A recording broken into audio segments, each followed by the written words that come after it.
as Bohr was able to explain the structure of atom in a proper manner, so according to Bohr, the atomic structure consists of, it is somehow spherical atom, consists of nucleus, and nucleus contain the positively charged particle proton and no charged particle called neutron, which contribute towards mass but not charge. And outside the nucleus, shells are present, as we have already discussed in the Bohr model, and the shells are named K, L, M, N, M, N, such as, or you can write 1, 2, 3, 4 like this, and these shells contain electrons as it is postulated by the Bohr model, and these electrons are revolving in a definite orbits. So this is the Bohr model. Now the terms which we derive from this Bohr model is atomic number. Now the question comes in mind, what is this atomic number? Atomic number specifies the number of protons in an atom. The atomic number specifies number of protons in an atom.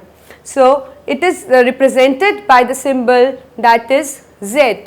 The general symbol used to represent atomic number is Z, and the other thing which is used to denote the atom is mass number. Mass number is actually the sum of protons and neutrons present in nucleus, or we can say it is equal to the number of nucleons in nucleus. Nucleons are considered as the particles which are present in nucleus, and as we know, as Bohr already told us, that there are only proton and neutron in the nucleus. So either we can say it is sum of protons and neutrons, or we can say it is equal to the number of nucleons. It is abbreviated as A. So whenever we are representing any element, what we do, we represent the element with the symbol. Say I am taking an example of sodium. So as we know, the Latin name of sodium is natrium, and the symbol used for sodium is Na. So first of all, to represent an element, you need to write the symbol, and then you specify it with atomic number and mass number. Mass number is written as superscript. Superscript is a script which is written on the top, and subscript which is written at the bottom. So mass number acts as a superscript. It is written here and the atomic number is written here. As we know that mass number of sodium is 23, so it is represented as 23, and atomic number is 11. So this is how the sodium is represented. See, I am removing this A and Z because now you already know what does A and Z specify. So we can write sodium as Na, 23 and 11. Superscript as mass number, subscript as atomic number. You will be surprised to know that, as I have already told you, that atom is electrically neutral. That means number of proton is equal to number of electron. This we will be explaining with an example. Look carefully at the board so that you will be able to make the atomic model of different elements. So for example, I am taking an example of sodium. As I have told you, mass number is 23, atomic number is 11. So what information do we get from these atomic number and mass number? See, atomic number, as I have told you, written as subscript, it is 11. 11 means atomic number corresponds to number of proton. That means protons are 11, because atomic number is actually the number of protons present in atom. So atomic number 11, that means number of proton is 11. And we know atom is electrically neutral. Number of proton is always equal to number of electron. So that specify the electron is also 11 in it. And what information do you get from mass number now? Mass number is 23, as I have written here. Mass number is now equal to number of protons and number of neutrons. This I am rubbing it to make you know that how you can calculate the number of neutrons with it. See, mass number 23, proton means same atomic number, and neutron. So putting the values, atomic number is 11, neutron. So this is how you can calculate the number of neutrons. So number of neutron is 12 in it. So this is how the information that is conveyed by the atomic number and mass number, that you can get to know the number of protons, the number of neutrons and the number of electrons in a particle. And look at them, as the number of protons and number of electrons are equal, this specifies that atom is electrically neutral. Now the question comes in mind that how these electrons are arranged. As Bohr told us that according to Bohr, electrons are revolving around the nucleus in the definite orbit, shells, energy levels, whatever term you can use for it. I am repeating, energy level, orbit, shell, anything you can use, and they are designated by K, L, M and so on. First shell as K, second is as L, M, likewise. So the question is this: how electrons are arranged around the atom? So this information we get from electronic configuration. See, so what is electronic configuration? Electronic configuration is arrangement of electrons in different shells, or we can say the orbits as well, or energy levels, any term we can use it. Keep in mind, shell, orbit, energy level is one and the same thing. So how the electrons are arranged around an atom is given by electronic configuration. So like we take an example of sodium, again we are taking an example of sodium, then we will taking some other example, because as you are familiar with its atomic number, mass number and number of neutrons, so that is why I am taking the same example. So look at the board, its atomic number is 11, so I told you proton 11, electron 11 and neutron 12, mass number 23. This you already know how it comes from. So how these electrons are arranged? So according to the electronic configurations show us that how the electrons are arranged in the definite orbit. So as we have done in Bohr-Bury rule, that is the Bohr model, Bohr gave the Bohr-Bury rule, that is 2n square. So what is this n? N indicate the number of shell, that whether it is first shell, whether it is second shell, third, or you can write K, L, M like this. So according to this, that first shell can accommodate, I am putting the n as 1, the first shell can accommodate maximum of 2 electrons, can be less but cannot be more than this. And the second shell similarly, putting n is equal to 2, it can accommodate 8. So this is how we can come to know that how many electrons, maximum electrons the orbits can accommodate. So by using this rule, we can arrange, we can show the electronic configuration of any atom. So now in case of sodium, I told you that electron is 11. So that means how you are going to arrange. First write as much as name of shells you want to, then we will be filling this shell. Now the electrons are 11. So again I am repeating, electrons are 11. How they will be arranged? See, this is the first shell. Okay, I told you that in first shell maximum of 2 electrons can be there. So out of 11 I am putting 2 in K. How many is left? 9. So we know second shell can accommodate maximum of 8 electrons. Right, we cannot fill more than 8, it can be less than 8 or 8 but cannot be more than 8. Now the total number of electron is now 10. How many electrons are left? 1. That will be putting in M. So this is the electronic configuration for the sodium. You have to put commas in between indicating that this is in K shell, this is in L shell and this is in M shell. So this is how you can write the electronic configuration of any atom. Again, I am taking one more example for your conveyance so that you should be well versed with the concept. See, I am taking an example of helium, say. Atomic number of helium, for this time I am writing the atomic number, but you have to remind these atomic numbers in mind. These atomic numbers won't be given, you have to recall them. And it should be, you should be well versed with the atomic numbers. No, but you will not get the atomic numbers. Mass number you may get, you may keep the idea of mass number, but atomic number you have to remind. Okay. So atomic number of helium is 2. So what will be the electronic configuration? Or let us take first the number of protons. How many protons? 2. How many electrons? We know it is equal to the number of protons. Again 2. How many neutrons? Its mass number is 4. So how many neutrons? 2. So that means proton 2, electron 2 and neutron 2.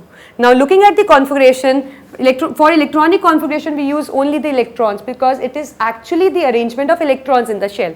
So it has got only 2 electrons. So let us write the name of the shell starting with KLM, then we will fill it. See, then electrons are 2. So we know that the first shell can accommodate maximum of 2 electrons. So this 2. Now we are not left with any of the electron. So don't be panic, the electronic configuration is only 2. Don't think like that the atomic number in electronic configuration can't be same. It can be same because it is just the filling of the order according to the Bohr-Bury rule, right. So let us take another example. Suppose I am taking the example of potassium. Atomic number of potassium is 19, means proton 19, electron 19, its mass number is 39, right. Now if we want to write the electronic configuration, we will be considering only electron as I told you. So what will be the configuration? First write the shell name, then we will fill accordingly. The first shell, K shell, can accommodate how many electrons? 2. So we are filling 2, right. Now we are left with how many electrons? 17, but second shell can accommodate maximum of 8. We are writing 8, right. 10 electrons are already gone. We are just left with 9 electrons. So third, again maximum of 8. Now we are left with 1 electron. So this is this. So electronic configuration for potassium is 2881. So this is how you write the electronic configuration. Now if we wish to write the make the atomic model, like if somebody says, or according to the Bohr, I may say that if you want to make an atomic model for certain element, how you are going to do that? See, we are taking an example of lithium. I am taking different examples so that you should know, or you should be familiar with the atomic numbers, because if I will be taking the same example, you will be constricted only to the same one. So try to remember these atomic numbers in mind. These are very important. I am repeating again. See, so lithium is 3, atomic number is 3. So number of proton 3, number of electron 3, and number of neutron, its mass number is 9. Sorry, its mass number is 9. So how many neutrons it has got? 6, right. So now we will be making an atomic model for it. Before that we will write the electronic configuration. Now you know how to write K and L, right. Now we will be making a model. See, first we will make the nucleus like this. How many protons? Yeah, 3. How many neutrons? 6. So this is the composition of the nucleus. Now we will be making the shell. First shell, you know what is the name? That is K. How many electrons? 2. So either you can write like this 2 electrons, or if you don't want to do that, you can also make the electrons like this, revolving. There should be certain distance between electrons, as we know similar charges repel each other. So just make a little distance between them. So like this. Now it has got the second shell also, make the other shell also, name it as L. How many electrons it contain? 1. So this is the atomic model for any element. So this is how you can make the atomic model for the different elements. And one more thing, you have to recall, I am repeating again and again, you have to recall or remember whatever you use, that you have to remember the atomic numbers. You should be well versed with the atomic numbers. You won't get those in exams, and these are very important to remember because they will be used in different tasks we will be doing. And if you are not well versed with the atomic number, you won't be able to calculate proton, neutron, electron configuration. And don't ever think about the atomic model as well, because the atomic number and mass number are more important, and atomic number is most important. So keep in mind. So I am listing few atomic numbers for you that you should be familiar with it. That is hydrogen, helium, lithium, beryllium, boron, carbon, nitrogen, oxygen, fluorine and neon. They occur in the same way as they occur in order, the same they show the atomic number. That means if I have given the atomic number of boron 5, its atomic number is 5. You need to remember them in order. right? So at least keep in mind the 20 atomic numbers are most important. At least keep 20 atomic numbers in mind. The other one is, the next one is sodium, magnesium, aluminium, silicon, phosphorus, sulfur, chlorine, argon, potassium, and the 20th is calcium.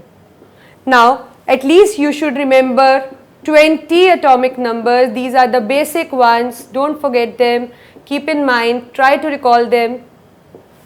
See, now we will be writing the symbols used for them. Hydrogen, see, symbol is either taken as first letter or first two letters, or it is derived from the Latin name. So you need to remember those symbols, you can't build them, they are already specified by the IUPAC, International Union of Pure and Applied Chemistry. So you need to remember them, you don't need to build yourself, right?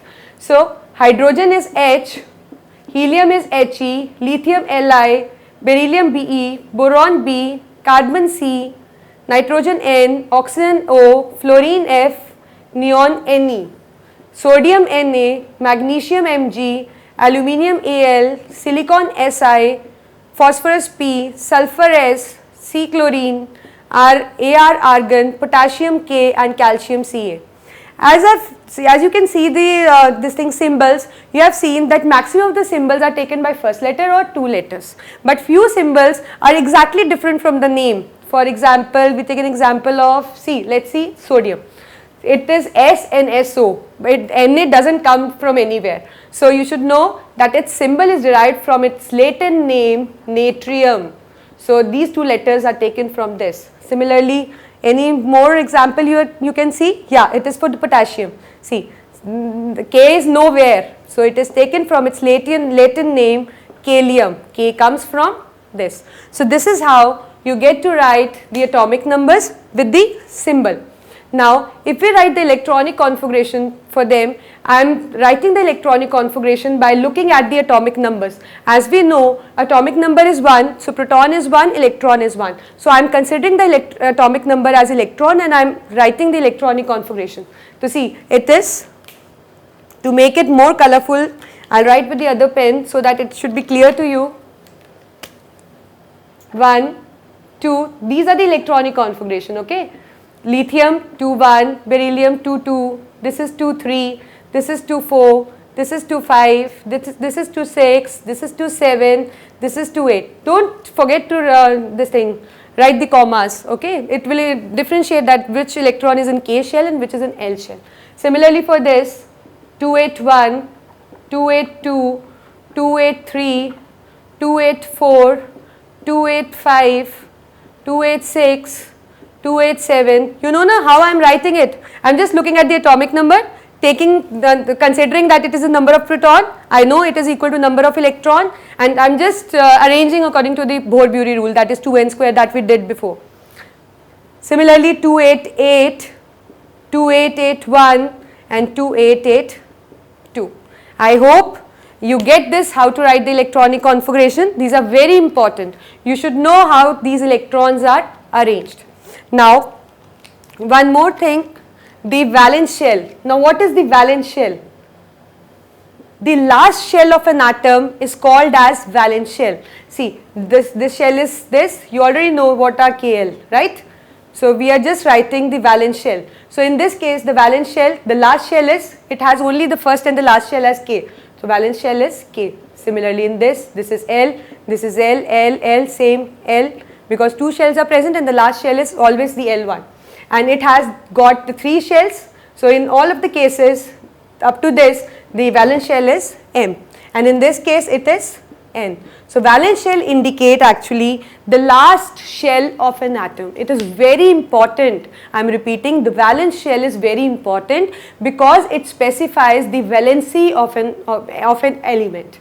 So you should know what is the number of proton, what is atomic number, mass number, proton, electron, how you can get neutron, how you can write the electronic configuration, how you can make the atomic model, and how you can specify the valence shell. Now in the next topic